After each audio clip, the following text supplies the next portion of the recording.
नमस्कार दोस्तों, धर्म रहस्य चैनल में आप सभी का एक बार फिर से स्वागत है। जब पुलिस ने खुद भूत को देखा, यह दूसरा भाग है।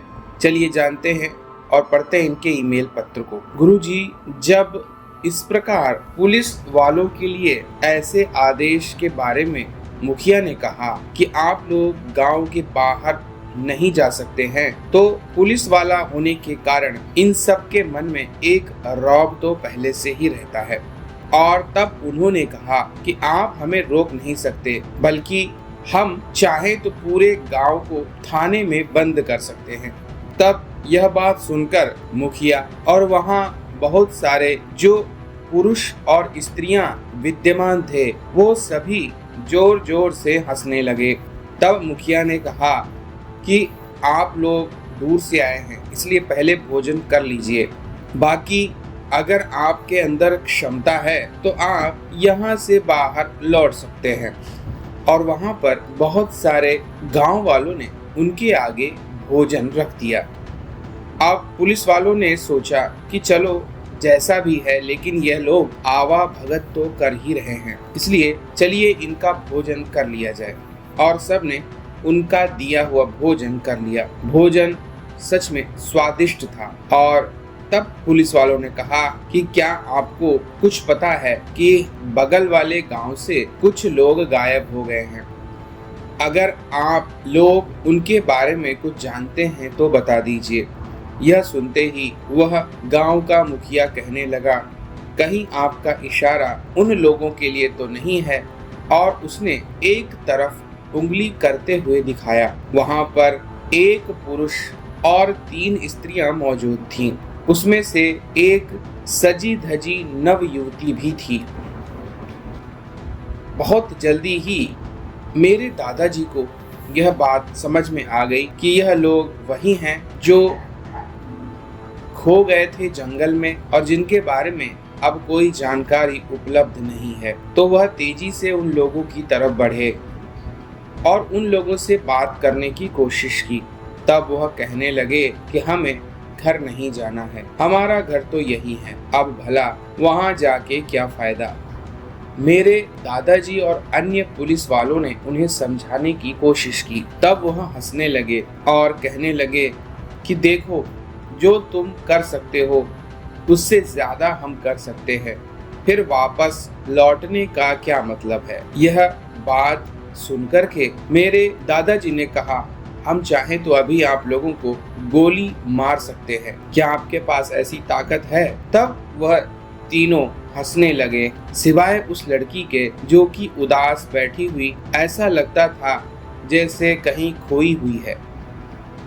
उन तीनों ने कहा, देखो, अगर आप हम लोगों को छू लेते हैं तो हम आप लोगों के साथ चलेंगे।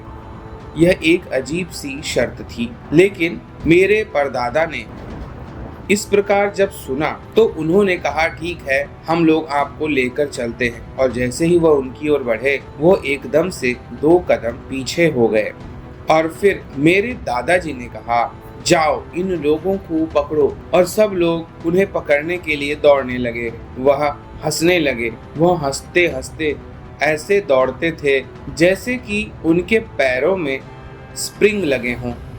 वह कभी कभी पेड़ों के ऊपर तक चढ़ जाते और जब पुलिस वाले पेड़ों पर चढ़ने की कोशिश करते तो वह फिर दूसरे पेड़ में कूदकर नीचे उतर आते और हंसते हुए भागने लगते। यह देखकर सारे पुलिस वाले अचंभित रह गए। और तब मेरे दादाजी को कुछ समझ में आने लगा। किसी भी इंसान में इतनी शक्ति नहीं होती है, और अगर किसी को दौड़ाया जाए तो पुलिस में होने के कारण उन्हें यह पता था कि कुछ देर बाद वह व्यक्ति थक जाता है, पर यह तो थक ही नहीं रहे हैं, उल्टा इनकी गति और ज्यादा तेज हो जाती है। मेरे दादाजी कुछ समझ रहे थे। बात को पक्की करने के लिए उन्होंने उनके पास रखी हुई माचिस को जलाया, और जैसे ही उन्होंने माचिस को जलाया, वहां पर जितने भी लोग थे सारे के सारे गायब हो गए। इस प्रकार सारे लोग क्यों गायब हो गए, यह एक बहुत बड़ा प्रश्न था, सिवाय उस लड़की के। वह लड़की गुपचुप सी बैठी हुई थी। मेरे दादाजी समझ चुके थे कि यह वही लड़की है जो उस गांव के सबसे अमीर व्यक्ति के घर बहू बनकर आई थी और उस दिन शौच पर जाते हुए इसी का अपहरण शायद इन लोगों ने कर लिया। वह लड़की के पास पहुंचे जिसके हाथ में एक पत्ता था। वह बेल का पत्ता लग रहा था और जैसे ही उन्होंने उस लड़की को छुआ वह हड़बड़ा गई और जोर जोर से रोते हुए बोलने लगी, मैं यहाँ कहाँ फंस गई हूँ, आप मुझे बचाइए, आप लोग तो पुलिस वाले लगते हैं, मैं भूत प्रेतों की दुनिया में आ गई हूँ। यहाँ के लोग कह रहे थे कि वह मेरा विवाह यहाँ के मुखिया के लड़के से करवा देंगे। मेरी तो शादी हो चुकी है। बहुत विचित्र बात है, मैं यहाँ कैसे आ गई और इतने दिन से जीवित कैसे हूँ। मेरे साथ इन 3 लोगों को देखिए जिनको आप पकड़ने की कोशिश कर रहे थे। यह भी इंसान थे लेकिन अब यह भूत बन चुके हैं। आप लोग सोच रहे होंगे यह सब क्या है, पर यह सत्य है। आपको यहाँ की एक विशेष बात बताती हूँ। जैसे ही सुबह हो जाएगी सारे गांव के लोग सो जाएंगे। तब मैंने कई बार कोशिश की इस गांव से बाहर निकलने की, लेकिन इस गांव का रहस्य क्या है मैं नहीं समझ पा रही। आप लोग शायद वापस जाने का रास्ता जानते होंगे। कुछ ही देर में सुबह हो जाएगी, तभी हम लोग यहाँ से बाहर निकल सकते हैं। उसकी बात को सुनकर सारे पुलिस वाले अचरज में आ गए, लेकिन आंखों देखी बात को भला कैसे विश्वास नहीं किया जाए। यह तो सच में वहाँ पर घटित हो रहा था। मेरे दादाजी ने कहा, अगर तुम्हारी बात सत्य है तो थोड़ी ही देर में पूरा गांव सो जाएगा, तब हम लोग कोशिश करेंगे यहाँ से निकलने की। सुबह के 4:30 बजते ही सूरज का प्रकाश धीरे धीरे निकलने लगा और सच में जो जहां था वहीं पर लेट गया और फिर उसी जगह से गायब भी हो गया। पूरा गांव, वह मकान, उपस्थित सारे लोग, यहाँ तक कि वह 3 लोग भी गायब हो गए। वह स्त्री और पुरुष जो लोग हो गए थे वह भी गायब हो गए और पता नहीं कितने और वहाँ लोग थे जो इधर आए होंगे और फिर गायब हो गए थे। वह संख्या ज्यादा बड़ी थी, लेकिन इतने समय से लोगों ने इनका पता लगाना ही छोड़ दिया, इसीलिए इनकी संख्या इतनी ज्यादा बढ़ गई थी। गांव में भी जो लोग स्वयं पुलिस के पास गए उन्हीं के बारे में जानकारी थी कि वह गायब हुए हैं, जबकि गायब होने वालों की संख्या कहीं ज्यादा थी। उस स्त्री ने कहा, अब जितनी जल्दी हो सके हम लोगों को यहाँ से निकल जाना चाहिए। जब तक सूरज का प्रकाश रहेगा तब तक हम लोग यहाँ से बाहर निकल सकते हैं। उसके बाद फिर इन भूतों का जमावड़ा यहाँ इकट्ठा होने लगेगा। मैंने किस प्रकार से इतने दिनों तक अपनी जान बचा कर रखी है मैं ही जानती हूँ। और फिर सारे लोग, पुलिस वाले, वह स्त्री गांव में चारों तरफ घूमने लगे, पर वह गांव एक चक्करघन्नी जैसा था जिसमें किधर भी जाओ वापस उसी स्थान पर लौटकर आना पड़ता था। वह गांव यद्यपि जंगल में बसा हुआ था, फिर भी उससे बाहर निकलने का कहीं कोई रास्ता मौजूद नहीं था। लगभग दोपहर होने को आ गई। वह लोग काफी थक चुके थे, लेकिन फिर भी उन्हें गांव से बाहर निकलने का रास्ता नहीं मिल रहा था। तब मेरे दादाजी ने उस लड़की से कहा, स्पष्ट रूप से बताओ, तुम इतने दिनों में खुद मरकर भूत क्यों नहीं बन गई? ऐसा क्या तुम कर रही थी जिसकी वजह से बची हुई हो? तो वह कहने लगी, भूत जब खाना बनाकर परोसते थे तब मैं हमेशा खा लेती थी और उसके बाद भागकर इस पेड़ के नीचे बैठ जाती थी। यह बेल का वृक्ष है, यहीं वह भूत नहीं आते थे। मैं सबको देखती थी पर शायद वह मुझे नहीं देख पाते थे, लेकिन फिर भी मुखिया और बाकी लोग देख लेते थे, पर वह मेरी ओर नहीं बढ़ पाते थे और कहते थे कि यह सुंदर सी लड़की की शादी वह अपने लड़के से करवा देंगे। कब तक यह नहीं मानेगी, कभी तो तैयार होगी ही। शायद वह मेरे मरने का इंतजार कर रहे हैं। ज्यादा दिन तो मैं वैसे भी जिंदा नहीं रह पाऊंगी। अब आप लोग ही कुछ बताइए। पुलिस वाला दिमाग होने के कारण मेरे दादाजी ने तुरंत ही उस बेल के पत्ते को तोड़ा और कहा, इसी को तुमने पकड़ रखा था ना? उस लड़की ने कहा, हाँ।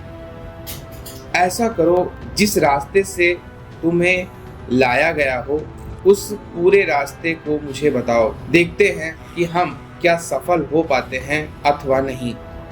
उस लड़की ने सीधा सीधा रास्ता बता दिया और तब सब लोग चलने लगे। मेरे दादाजी उस पेड़ की बहुत सारी डालियों को अपने साथ तोड़ लिए और पुलिस वालों से कहा, एक डाली को नीचे रखो, उसके ऊपर चलो, फिर अगली डाली को उसके आगे रखो, उसके ऊपर चलो और इसके बताए गए रास्ते से चलते चलो।